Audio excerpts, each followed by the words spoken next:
बढ़ती जा रही है। दो तरफ से मोर्चे खोलनी है राज्य सरकार ने। अगर आप देखेंगे पिछले 2-3 साल में किस प्रदेश में युवाओं को सबसे ज्यादा सरकारी नौकरियां मिली, वो भी राजस्थान में।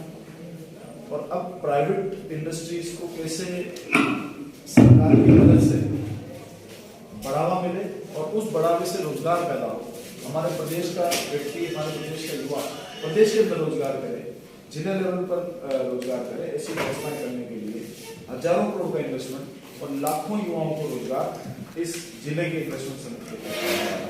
और ये पूर्व में तो मैंने देखा कि जिला लेवल पर वाह हो रहे हैं, ये एक नवीन पहल है और जिले के लोगों के लिए सरकार का सर बिल्कुल। क्योंकि आप प्रभारी मंत्री हैं तो सबसे पहले ध्यान में आना चाहिए आपने, करौली जो है ना पर्यटन की दिशा में भी एक काफी संभावनाएं हैं, लेकिन सबसे बड़ी जो कमी है वो ये तो पर्यटन स्थल जो है ना उनको मूर्त रूप नहीं मिला है ग्राम क्षेत्र के है, तो उनके विकास के लिए कोई योजना ऐसी आए जो आप पहल करें जिसमें।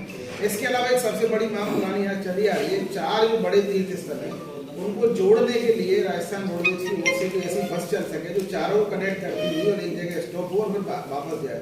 तो ये काफी लंबी पुरानी मांग है, तो ये भी जो है ना पर्यटन को बढ़ावा मिलेगा तो रोजगार के अवसर पैदा होंगे। उस तक जो प्राचीन यहाँ पे जो गुफाएं हैं या प्राचीन झरने हैं उनको विकसित करने का काम हो। उनके लिए ना तो आवागमन के साधन है, रोड नहीं है, कनेक्टिविटी कम है। अगर प्रचार प्रसार हो तो निश्चित तौर से पर्यटक भी आएंगे और इस दिशा में आपकी ओर से कोई पहल सरकार ले। निश्चित रूप से आपका आइडिया अच्छा है, क्योंकि यहाँ पर हेरिटेज के नाम पर बहुत कुछ है, देव स्थान भी बड़े यहाँ पे प्रसिद्ध हैं। तो कलेक्टर महोदय हम लोग चर्चा करेंगे, ऐसी कोई योजना हम लोग बनाएंगे ताकि यदि कोई व्यक्ति आए तो वो 1 या 2 दिन यहाँ पर रहे भी सही और यहाँ का दौरा भी करे। ऐसी एक योजना उनके ट्रांसपोर्टेशन की व्यवस्था वगैरह करेंगे और वो योजना लगाएगा। सर हिंडौन सिटी के पास लो अयस्क का एक भंडार मिला, लो अयस्क लोह का और आयरन का बहुत बड़ा भंडार है, अरबों रुपए का जिले का विकास हो सकता है। मात्र जिला कलेक्टर और वन विभाग की एक सीमा खींचनी है कि जमीन किसकी है, उसकी वजह से काम 5 साल से अटका हुआ है और बहुत बड़ा इन्वेस्टमेंट हो चुका है इस पर। वो क्या ही जमीन है, जिसको जमीन को जिला कलेक्टर को वन विभाग को तय करना है कि वन विभाग की है या राज्य विभाग की है। वो 5 साल में पहले सरकार नहीं कर पाई, आपकी कुछ नहीं पाई। इस जिले की दशा बदल सकती है अगर उसको आप देखें तो। लो अयस्क का हिंडौन सिटी में बड़ा मामला है। ये सब मुद्दा आज आपने बताया, आज से पहले किसी ने मुझे बताया तो कई बार नजर में शायद होगा ये, क्यों कई बार मीटिंग हो चुकी है, प्रिंसिपल सेक्रेटरी तक की मीटिंग हो चुकी है, खनिज विभाग का लेटर भी मेरे पास है, मैंने कई खबरों उस पर की है। एक बड़ा मामला सिर्फ ये जमीन का तय करना है कि जमीन वन विभाग की है, सिर्फ रास्ते वाली जमीन, उस पर खुदाई हो चुकी, सब कुछ हो चुका उस पर। अच्छी बात है, आपका अच्छा सुझाव है। ये मसला आज से पहले मेरे सामने आया है, अब मैं इसके बारे में चर्चा करूंगा। अभी हमारी जिला लेवल के सर आज इन्वेस्ट समिट कार्यक्रम हुआ है, जिलों को पहली बार रोजगार की आस जगी है, लेकिन जिला मुख्यालय रेलवे लाइन से नहीं जुड़ा हुआ है, चूँकि केंद्र सरकार का मामला होता है रेलवे। लेकिन उनका स्पष्ट कहना है, मुख्यमंत्री जी ने 2013 में यहाँ पर शिलान्यास किया था सोनभद्र में, करौली धौलपुर वाया करौली गंगापुर से तक रेलवे लाइन स्वीकृत है, लेकिन वो काम आगे नहीं बढ़ रहा है। उसके लिए उनका कहना है कि यहाँ सरकार ने बिना भूमि अधिग्रहण किए काम शुरू करवा दिया, इसके लिए राज्य सरकार जिम्मेदार है। राज्य सरकार के स्तर पर क्या प्रयास है? वो तो कोई ना कोई बहाना चाहिए ही होता है जब सरकारें बदलती है। ये भारतीय जनता पार्टी की शुरू से इस प्रकार की योजना रही है कि कांग्रेस पार्टी यदि कोई काम को शुरू करे तो कोई ना कोई बहाना निकाल के उसको बंद कर दे। वो पैसे एलोकेट करें, सब एलोकेट करें, राज्य सरकार तो अपना काम करेगी जरूर। नहीं सर, पैसा भी अलॉट हुआ, भी दोबारा से एक बार सर्वे का भी काम हुआ है, लेकिन अब जो गेंद है वो राज्य सरकार के पाले में बताया जा रहा है कि अगर अलॉटमेंट की प्रक्रिया पूरी हो जाए तो दोबारा से काम शुरू हो सकता है। एक्चुअली पहले जब काम शुरू हुआ था तो 17 छोटे बड़े पुलों का काम भी शुरू हुआ था, लेकिन लास्ट में जाके फिर वो काम अटका था। तो एक बार अगर राज्य सरकार और आप चूंकि प्रभारी मंत्री हैं दोबारा से बहुत बड़ी सौगात होगी जिले के लिए, तो ना सर सौगात सर कनेक्टिविटी मिलेगी, इस इन्वेस्टमेंट को। और ये जो आयरन ओर वाला मामला बताया है, एक जो पर्यटन 3 इश्यूज के ऊपर पर्यटन मीडिया को इसके ऊपर पर्यटन को लेकर पहले जब हमारे देवस्थान विभाग के मंत्री हुआ करते थे, जब प्रभारी मंत्री भी थे वो, तो उन्होंने भी आश्वस्त किया था कि हम निश्चित तौर से इस पर काम करेंगे और एक नई जो गाइडलाइन है, नई जो विधेयक है उनकी भी चर्चा कर रहे हैं, लेकिन आगे जाके वो पूरा ठीक है। पर्यटन करते करते बीच में ये कोरोना आ जाता है जी, फिर सब कुछ बंद करना पड़ता है। परिस्थितियों से निकले हैं सर तो एक जल्दी सर, जिला इस मुख्यालय- योजना को बनाएंगे। जिला मुख्यालय है लेकिन यहाँ पर ही आवागमनों का अभाव है अब तक साधनों का। 2010 में रोडवेज डिपो भी मिला था यहाँ, लेकिन वो अवैध रूप से बंद पड़ा है। 2012 उद्घाटन भी हो चुका है। दिसंबर में उद्घाटन हुआ था, कुछ दिन संचालन हुआ, चल इंदौर में चल लेकिन इंदौर में चल रहा है। और सबसे बड़ी प्रॉब्लम ये है सर कि एक ही जगह से 2 डिपो का संचालन होना, आप भी समझते हैं कि ना वो आगे बढ़ पा रहा ना ये बढ़ पा रहा। अगर यहाँ ये स्वतंत्र संचालन शुरू हो सके तो ना सिर्फ लोगों के लिए साधन मिलेंगे, साथ ही जो अभी तक आप देखिए बीते 6 माह से लगातार करौली जो डिपो है ना वो अव्वल रहा है अर्निंग में। तो अगर इसको हर बार अवार्ड भी मिलता है। मेरा एक सवाल है, पॉलिटेक्निक कॉलेज, इंजीनियरिंग कॉलेज की सौगात निश्चित रूप से आपकी सरकार ने पहले दी थी, लेकिन दोनों कॉलेज करौली में नहीं चल रहे हैं। अपन इन्वेस्ट की बात कर रहे हैं, लंबे समय से एक अलवर में चल रहा है, एक भरतपुर में चल रहा है। राजीव गांधी खेल संकुल का काम आपने जब पूरा कराया, लेकिन स्टेडियम का काम अधूरा पड़ा हुआ है। मतलब आपकी जो प्रोजेक्ट है ना वो 3 अधूरे पड़े हैं करौली में।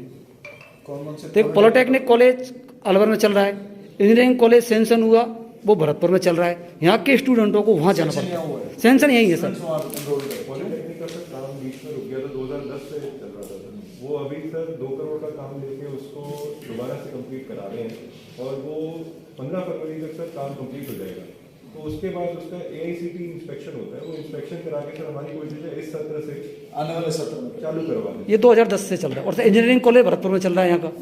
इंजीनियरिंग की तरफ बच्चों की डिमांड उसके प्रति कम हो रही है, तो इसलिए उसका बहुत इशू है। और पॉलिटेक्निक तो चालू होगा सर एक सर इस सत्र से कोशिश बोल करें इसको थोड़ा टॉप राइट ये टॉप राइट पे सर एक आपसे जुड़ा मामला है, क्योंकि आप खेल है तो यहाँ कबड्डी की जो अकेडमी चलती है लगभग 2 साल से बंद है। तो एक बार अगर दोबारा से उसका संचालन शुरू हो सके इससे तो कोविड की वजह से कोविड की वजह से जैसे बंद हुई थी, जैसे कोविड की गाइडलाइंस नहीं सर उसमें क्या कोच के और वो पद जो है ना वो भी खाली पड़े। वो खाली पड़े। थोड़ा सा बच्चे ही नहीं होंगे हाँ बच्चे तो कोच क्या करेंगे वहाँ पर, क्या करेंगे बताइए, क्या करेंगे आप।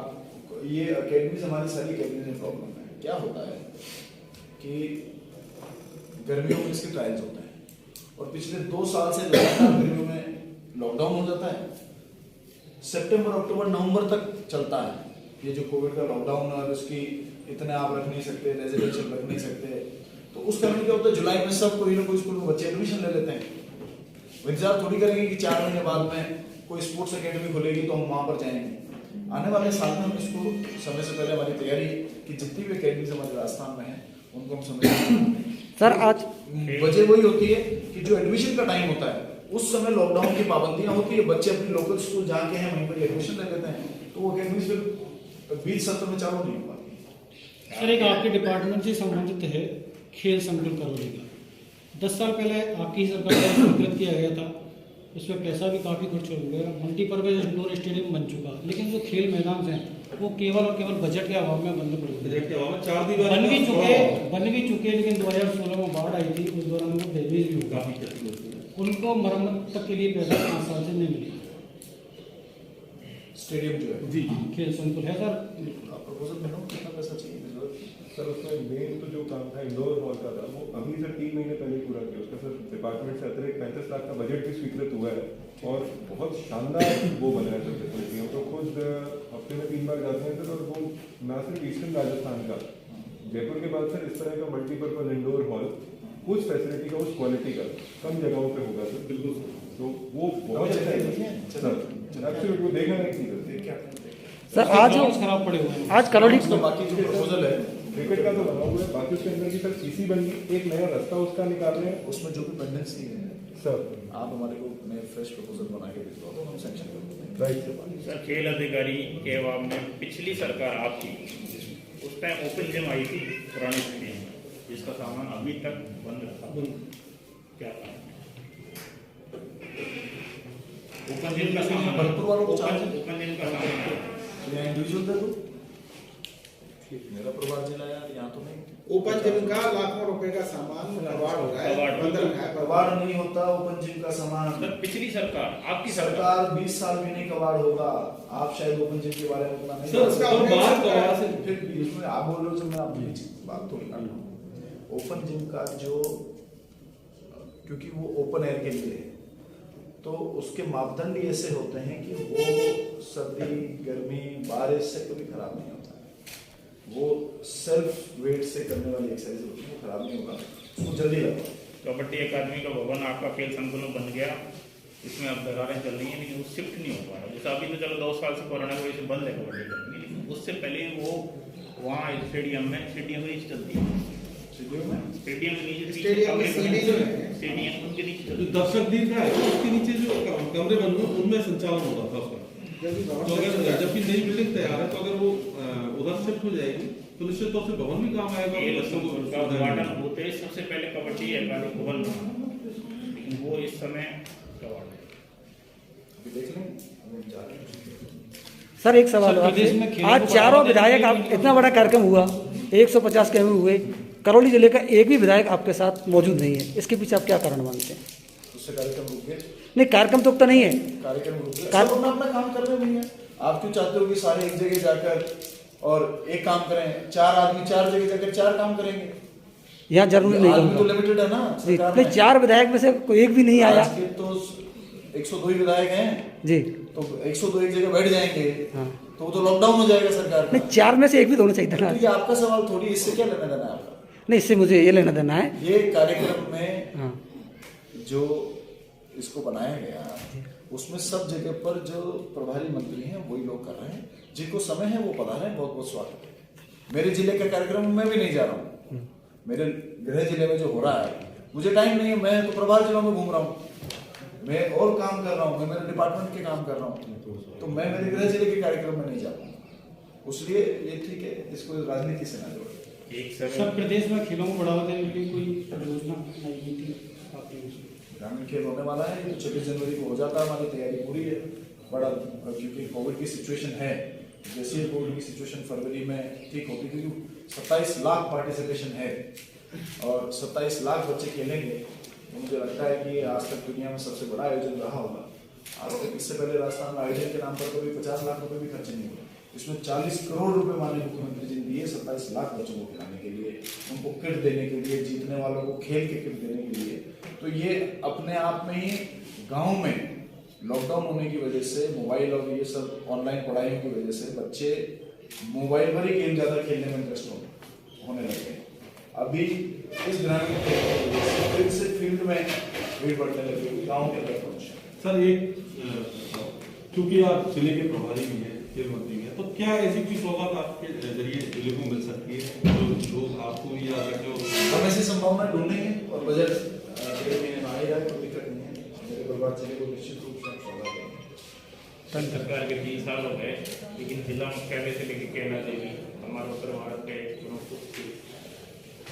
उसकी सड़क कितनी दयनीय स्थिति है सर, बहुत बुरी दयनीय है। स्थिति है। जो साइड में रहते हैं तकरीबन 70-80 लाख लोग कैसे रहते हैं। रहते होंगे, मिट्टी होती है, लाखों से ज़्यादा लोग पहुँचते हैं उत्तर प्रदेश में। सड़क खराब होने की वजह से रोज जाम भी लगता है, यात्री आते सड़क हैं। पे कई बार पानी भरा है। 10-5 बार जाम भी जिले की जो 3 बहुत सड़कें हैं, अकेले चैत्र महीने में 40 से 50 लाख श्रद्धालु आते हैं उस सड़क पे। इस बार सैंक्शन करा देंगे आपके केला देवी वाली सैंक्शन- सड़क। रिस्क एंड कॉस्ट पे, हाँ, तो वो दूसरे को लेके आ रहे हैं, बट मेन इशू इसके साथ ये दोनों ही प्रोविजन को ब्लैकलिस्ट तो करवाओ, अगर उसमें ठेका लेकर है, नहीं बना रहा है, काम पूरा नहीं कर रहा है, उसको ब्लैकलिस्ट करवाओ। सर ब्लैकलिस्ट करने के लिए आप यहाँ से भेजो।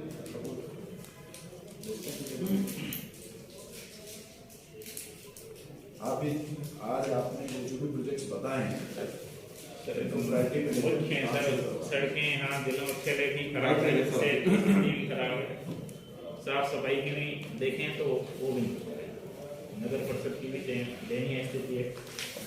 बात करते हैं तो कहते हैं पैसा नहीं।